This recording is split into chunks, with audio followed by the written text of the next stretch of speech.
Hello दोस्तों, तो स्वागत है आपका द मैथ्स वर्ल्ड में। तो आज हम देखने वाले हैं ट्रिपल प्रोडक्ट किसे कहते हैं इन वेक्टर में।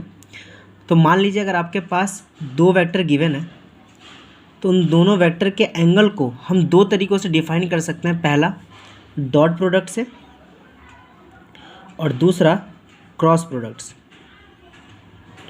डॉट प्रोडक्ट को आप ए डॉट बी से डिनोट करते थे और इसको हम डिनोट करते थे ए क्रॉस बी वेक्टर से।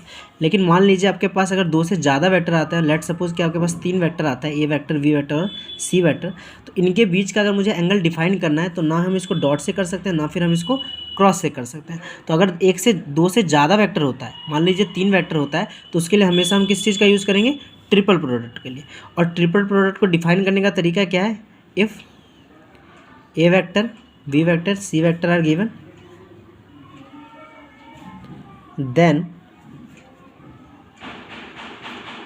box product is a vector B vector C vector, इस तरीके से लिखेंगे। और ये कैसे डिफाइन होता है? A vector cross B vector cross C vector.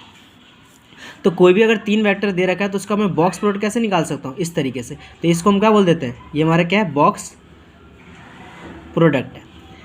ठीक है, मान लीजिए ऐसे आपको कुछ भी दे सकता है। लेट सपोज कि आपको दे दिया B vector C vector D vector, और इसको आप लिख कैसे सकते हो? B vector cross C vector cross D vector.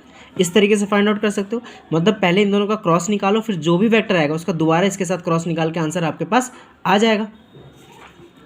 लेकिन इसका अगर मैं जनरल फॉर्मूले की बात करूँ तो इस तरीके से हम बोल सकते हैं। मान लीजिए इफ़ आपके पास ए वेक्टर क्या है? A I plus A two J plus A three के।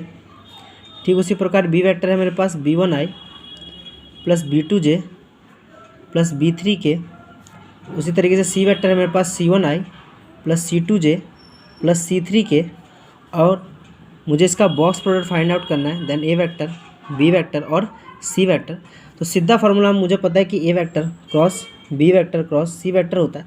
तो इस चीज़ को मैं कैसे लिख सकता हूँ? डिटर्मिनेंट ऑफ इस ए वेक्टर के सारे coefficient of I J K, A one A two A three, और इस वेक्टर के भी तो B one B two B three. ठीक उसी प्रकार इस वेक्टर के भी C one C two C three. इसके डिटरमिनेंट को आपको सॉल्व करके जो भी वैल्यू आएगी वो आपका किसका आंसर हो जाएगा? इसके बॉक्स प्रोडक्ट का। तो याद बस इतना रखना है, कभी भी अगर दो वेक्टर गिवन होता है तो उसके एंगल को हम डिफाइन कर सकते हैं दो तरीक़ों से, डॉट प्रोडक्ट से और क्रॉस प्रोडक्ट से। लेकिन अगर दो से ज़्यादा वेक्टर है, तीन वेक्टर है, तो उसको हम क्या डिफाइन करेंगे एंगल के लिए? Triple product. और ट्रिपल प्रोडक्ट को लिखने का तरीका कैसे है? इस तरीके से। और इस तरीके से हम लिख सकते हैं। ऐसे में मुझे कोई भी वेक्टर दिया रहेगा गिवन, तो मैं इसको ऐसे फॉर्म में बदल सकता हूँ। और ऐसे फॉर्म में बदल के मैं क्या काम कर सकता हूँ? इसमें ये वाला फॉर्मूला प्रॉपर्टी लगा के डिटरमिनेंट सॉल्व करके मैं इसकी वैल्यू फाइंड आउट कर सकता हूँ। तो आशा करता हूँ आपको ट्रिपल प्रोडक्ट की वीडियो अच्छी लगी होगी। धन्यवाद।